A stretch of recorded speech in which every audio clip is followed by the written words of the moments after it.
മണ്ണിൽ സ്വർഗം തീർക്കാൻ ദൈവം തന്നെ തിരഞ്ഞെടുത്തുവെന്ന മംഗളവാർത്ത മറിയത്തെ അസ്വസ്ഥപ്പെടുത്തുന്നുണ്ട്. എന്നാൽ സ്വർഗം ശക്തിപ്പെടുത്തിയതിനു ശേഷം പിന്നീട് ഒരിക്കലും മറിയം അസ്വസ്ഥപ്പെട്ടിട്ടില്ല. മറിയത്തിന്റെ ജീവിതത്തിൽ പരാതിപ്പെടാൻ ഒരുപാട് കാരണങ്ങളുണ്ടായിരുന്നു. ഭർത്താവ് മരിച്ചവൾ, ഒരു കുറ്റവാളിയെ പോലെ പീലാത്തോസിന്റെ അരമനയിൽ കയറിയിറങ്ങേണ്ടി വന്നവൾ, തൻ്റെ മകന്റെ ദാരുണമായ മരണം കണ്ടു നിൽക്കേണ്ടി വന്നവൾ. മറിയം ഒരിക്കലും ദൈവത്തോട് പരാതിപ്പെട്ടിട്ടില്ല. ആ സഹനത്തിന്റെ കാസ സ്വീകരിച്ചുകൊണ്ട് സ്തോത്രഗീതം പാടി അവൾ ദൈവത്തെ മഹത്വപ്പെടുത്തി.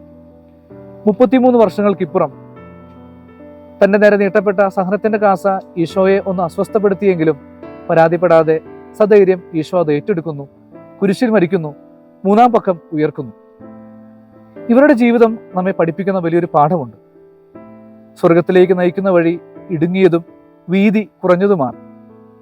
യാത്ര ഒരുപക്ഷെ ക്ലേശകരമായിരിക്കാം, എന്നാൽ അതിൻ്റെ പ്രതിഫലം വലുതായിരിക്കും. നമ്മുടെ അനുദിന ജീവിതത്തിൽ നമ്മൾ അഭിമുഖീകരിക്കുന്ന ക്ലേശങ്ങളും സഹനങ്ങളിലും ദൈവത്തിൻ്റെ കയ്യൊപ്പ് തിരിച്ചറിഞ്ഞുകൊണ്ട് മറിയത്തെ പോലെ നമുക്കും പറയാം, ഇതാ കർത്താവിൻ്റെ ദാസി, നിന്റെ വാക്ക് എന്നിൽ നിറവേറട്ടെ. ആമേൻ.